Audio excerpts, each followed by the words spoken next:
కేంద్ర ఆర్థిక మంత్రి అరుణ్ జైట్లీతో భేటీ అయ్యారు. రాష్ట్ర మంత్రి ఈటెల రాజేందర్, ఎంపీలు సెంట్రల్ స్పాన్సర్ స్కీమ్ కింద రాష్ట్రానికి రావాల్సిన నిధులపై చర్చించారు.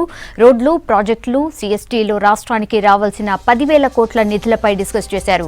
రాష్ట్రంలో జరుగుతున్న అభివృద్ధిని అరుణ్ జైట్లీకి వివరించిన నేతలు కేంద్ర నిధులు ఇస్తే మరింత అభివృద్ధి జరుగుతుందని చెప్పారు.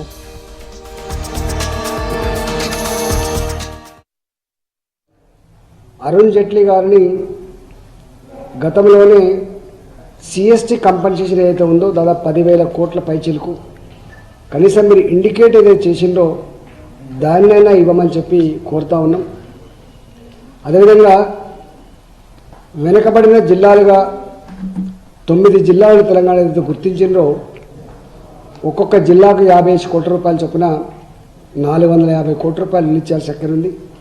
దాన్ని కూడా రిలీజ్ చేయమని చెప్పి కోరుతా ఉన్నాం. అదేవిధంగా రామ్ విలాస్ పాస్వాన్ గారిని బియ్యం మీద వచ్చేటువంటి సబ్సిడీ అయితే ఉందో అది ఈ సంవత్సరానికి దాదాపు 1,950 కోట్ల రూపాయలు, గతంలో కూడా 1,100 కోట్ల రూపాయలు రిలీజ్ చేసే అక్కడ ఉంది. కాబట్టి మాకు రావాల్సిన బకాయిలను రిలీజ్ చేయమని చెప్పి కోరడానికి ఇవాళ వెళ్తా ఉన్నాం. అదేవిధంగా జావడేకర్ గారు తెలంగాణ రాష్ట్రంలో విద్య అనేక రూపాల్లో ఇవాళ ముందుకు పోతున్న సందర్భం కాబట్టి మానవ వనరులన్నీ అభివృద్ధి చేయాలంటే విద్య గొప్పగా ముందుకు పోవాలి. కాబట్టి దానికోసం మాకు రావాల్సిన బకాయిల విషయంలో వారిని కలుస్తూ ఉన్నాం.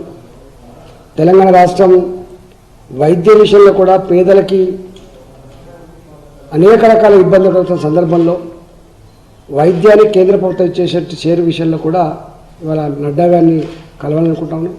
అదేవిధంగా వ్యవసాయ శాఖ మంత్రి రాధామోహన్ సింగ్ గారు వీరందరూ కూడా కలిసి 31 మార్చి లోపు ఈ సంవత్సరానికి రావాల్సినటువంటి నిధులు ఏవైతే ఉన్నాయో బడ్జెట్లో ఇండికేట్ చేసిన ఏదైతుందో అవన్నీ రాబట్టడం ఒక ఆస్పెక్టు. హ్యాపెనింగ్ స్టేట్ కింద తెలంగాణ రాష్ట్రం ఉంది కాబట్టి అభివృద్ధిలో వేగం సాధిస్తున్న రాష్ట్రం కింద తెలంగాణ రాష్ట్రం ఉంది కాబట్టి అదనపు నిధులు కూడా ఇవ్వాలని చెప్పి మేము ఇవాళ కోరడానికి ఇక్కడికి వచ్చినాం.